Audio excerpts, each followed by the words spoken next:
Bem, amados, chegamos ao nosso 10º encontro tratando do livro do Apocalipse.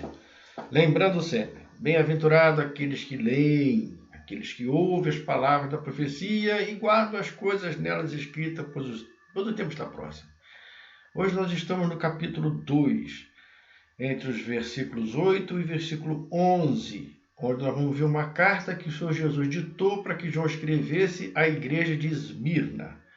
Lembrando sempre que a minha visão é histórica e simbólica. Eu creio que o que foi escrito para as 7 igrejas da Ásia Menor é um símbolo daquilo que a igreja de Cristo passaria desde o seu nascimento até a volta de Jesus. Eu penso assim. Então, nós vamos ler, a princípio, o que o Senhor escreve para essa igreja de Esmirna e tentar tirar lições importantes para os nossos dias. Vamos lá? Começa assim, então, a carta à igreja de Esmirna, capítulo 2 de Apocalipse, a partir do verso 8. Está assim: a anjo da igreja de Esmirna escreve: essas coisas diz o primeiro e o último, o que esteve morto e tornou a viver. Ele fala: conheço a tua tribulação, a tua pobreza, mas és rico, mas tu és rico. E a blasfêmia dos que a si mesmos se declaram judeus e não são, sendo antes sinagoga de Satanás. Versículo 10. Não temas as coisas que tens de sofrer. Vou repetir. Jesus falou assim: não temas as coisas que tens de sofrer. Eis que o diabo está para lançar em prisão alguns dentre vós, para serdes posto à prova. Para serdes postos à prova. E tereis tribulações de 10 dias. Ser fiel até a morte, dar-te-ei a coroa da vida. Quem tem ouvido, ouça que o Espírito diz às igrejas. O vencedor de nenhum modo sofrerá dano da segunda morte. Essa é a carta ditada por Jesus, que João escreveu à igreja de Esmirna. Vamos buscar entender o que o Senhor quer dizer com esta carta. Vamos tentar entender um pouquinho. Primeiro, a cidade de Esmirna. A cidade de Esmirna era uma cidade espetacular, esplêndida naquela época. E a igreja de Esmirna estava enfrentando severas perseguições. A cidade é uma das mais bonitas da Ásia Menor, totalmente subordinada e fiel a Roma, ao seu imperador, e seguindo as divindades que o imperador na época mandava que o povo seguisse. Então ela era totalmente fiel a Roma e seguia ao pé da letra aquilo que o imperador determinava. Construiu templos a Cibele, Zeus, Apolo, Afrodite, deuses romanos. Estádios para a celebração dos Jogos Atléticos. Interessante que nesses Jogos Atléticos o vencedor ganhava uma coroa de louro. Naquela época, né? Então, o vencedor de alguma disputa ganhava uma coroa de louro. E no final dessa carta, o Senhor vai estar prometendo para a gente uma coroa de vida. A igreja cristã em Esmirna, nessa época, estava sendo colocada à prova, estava sendo posta à prova, estava sendo provada. E quem não se declarasse fiel ao imperador romano, corria o risco de perder a vida. Então, a coisa era assim, esse era o cenário que eles tinham. A cidade muito bonita, uma cidade pagã, uma cidade idólatra, uma cidade subserviente ao Império Romano, onde todo o homem, para viver em paz dentro do Império Romano, tinha que declarar que o César é o Senhor. E o povo de Deus está nesse contexto, sendo colocado à prova. Mas Jesus vai avisar, Jesus avisa: olha, eu sei que vocês estão passando por tribulações. O Senhor fala: conheço a tua tribulação. Ou seja, nada do que estava acontecendo e que está acontecendo está fora do campo de visão do nosso Senhor Jesus Cristo. Jesus estava vendo, ele estava falando: estou vendo a sua tribulação, estou vendo a nossa tribulação. Ele está vendo a nossa tribulação. E Jesus está acompanhando a tribulação de sua igreja desde o início, desde quando ela nasceu, e vai acompanhar a sua igreja até o dia que ele vai voltar. Ele sabe dos ataques que nós sofremos. Ele sabe. Ele nos encoraja a permanecer fiel a ele, mesmo sabendo que os ataques são cada vez mais severos, cada vez mais fortes. Aí ele coloca assim: conheço a tua tribulação. Calma. A tua tribulação o Senhor conhece. E ele fala assim, conheço a tua pobreza. Conheço a tua pobreza. Veja bem, a perda de bens materiais, naquela época, quando João está escrevendo, era consequência da perseguição. Os romanos perseguiam e tomavam tudo que o cristão tinha e sem dó e piedade. Mas por fidelidade a Cristo, muitos se mantiveram e sofreram mesmo. Perderam o que tinha, perderam às vezes o pouco que tinha, perderam, mas se mantiveram fiel a Cristo. Foram saqueados, denunciados, extorquidos. Muitos passaram por isso, mas muitos naquela época também já eram escravos, já eram servos. Mas mesmo não tendo posses, mesmo tendo sido saqueado, perdido tudo, Jesus fala assim, tu és rico. Ele fala, conheço a tua pobreza, mas tu és rico. Tu és rico, suas riquezas não estão na terra, mas estão nos céus. Jesus está vendo a riqueza que nós temos.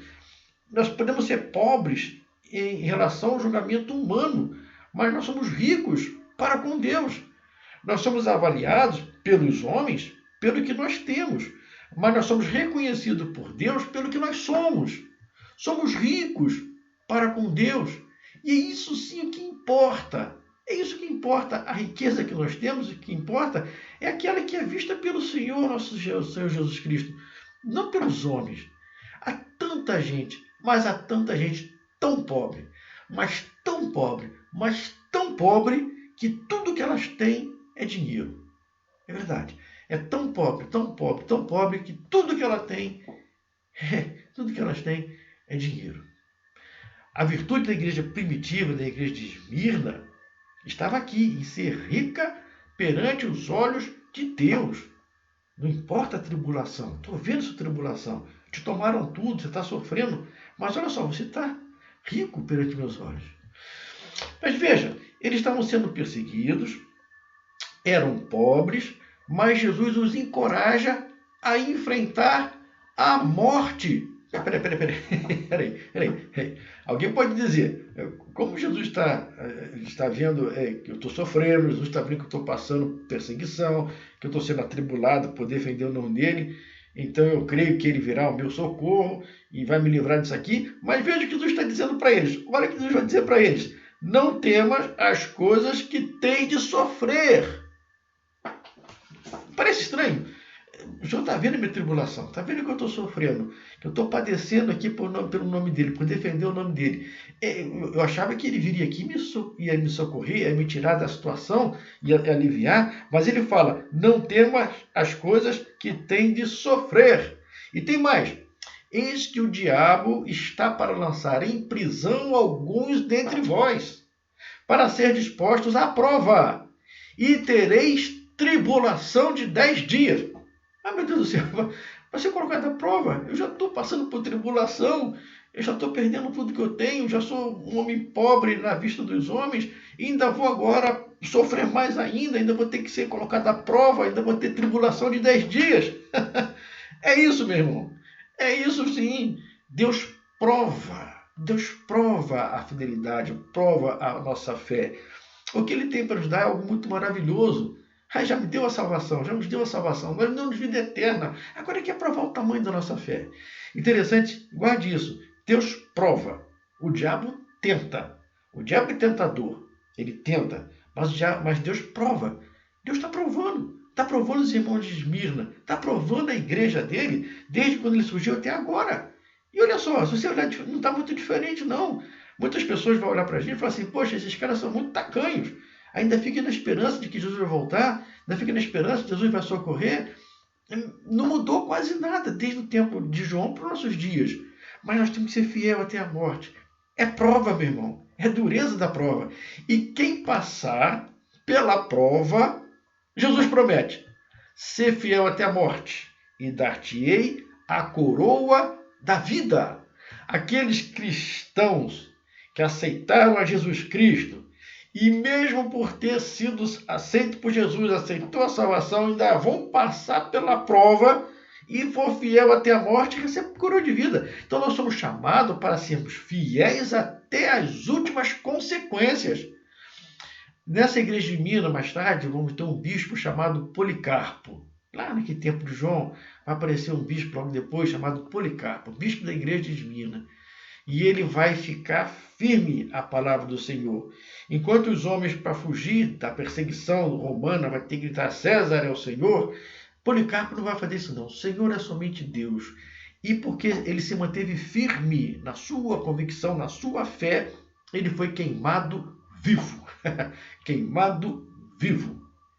Ele poderia ter gritado César é o Senhor. E quem sabe até morrer de velhice, quentinho, numa caminha. Mas ele sabia que a fogueira romana duraria apenas um momento. Apenas um momento. Mas a fogueira do inferno arde por toda a eternidade. Eu vou repetir. Policarpo sabia que a fogueira romana poderia arder apenas por um momento. Mas a fogueira do inferno vai arder por toda a eternidade. Por toda a eternidade. Jesus espera a fidelidade do cristão. Fidelidade em todos os sentidos da vida, mas principalmente fidelidade à sua palavra.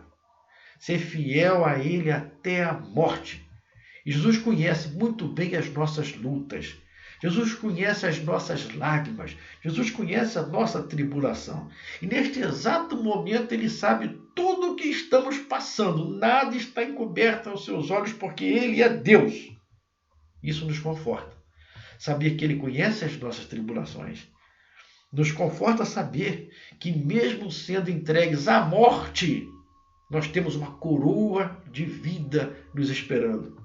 Nos conforta saber que durante as provações, tudo está dentro da vontade permissiva de Deus.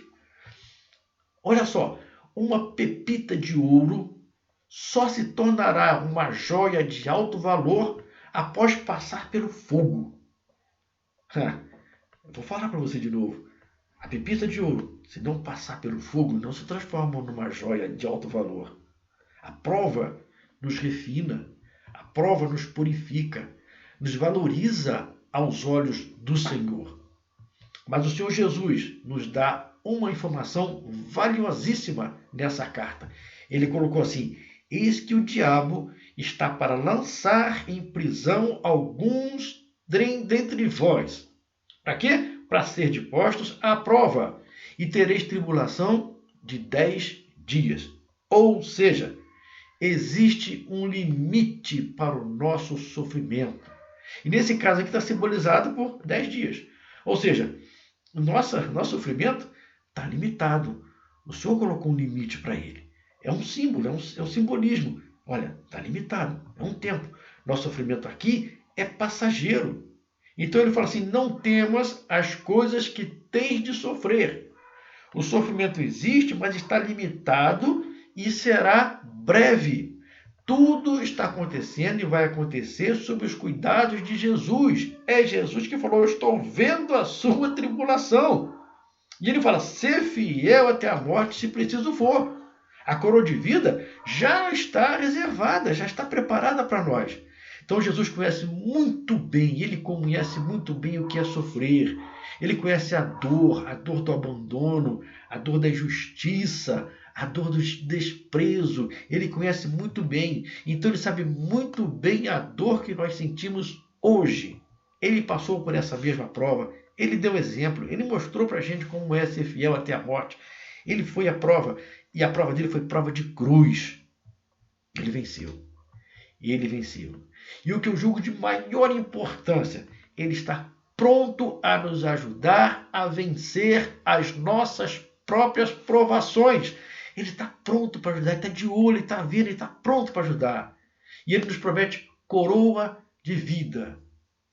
Não uma segunda morte, porque existe sim uma segunda morte.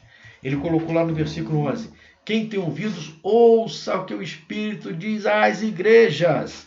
O vencedor de nenhum modo sofrerá o dano da segunda morte. O vencedor não sofrerá o dano do inferno. Seja qual for a sua dor, meu irmão, fica firme. Seja qual for a sua tribulação, fique firme. Fique firme, porque logo, mas muito logo, muito breve, nós ouviremos a voz do Senhor nos chamando para nos entregar a coroa de vida. Suporte o que for, suporte, na certeza de que a eternidade está preparada para aqueles que forem fiéis a Cristo até a morte, custe o que custar. Vou parar por aqui. Peço a Deus que continue nos abençoando, nos ajudando a entender sua palavra. Até breve, fiquem todos em paz.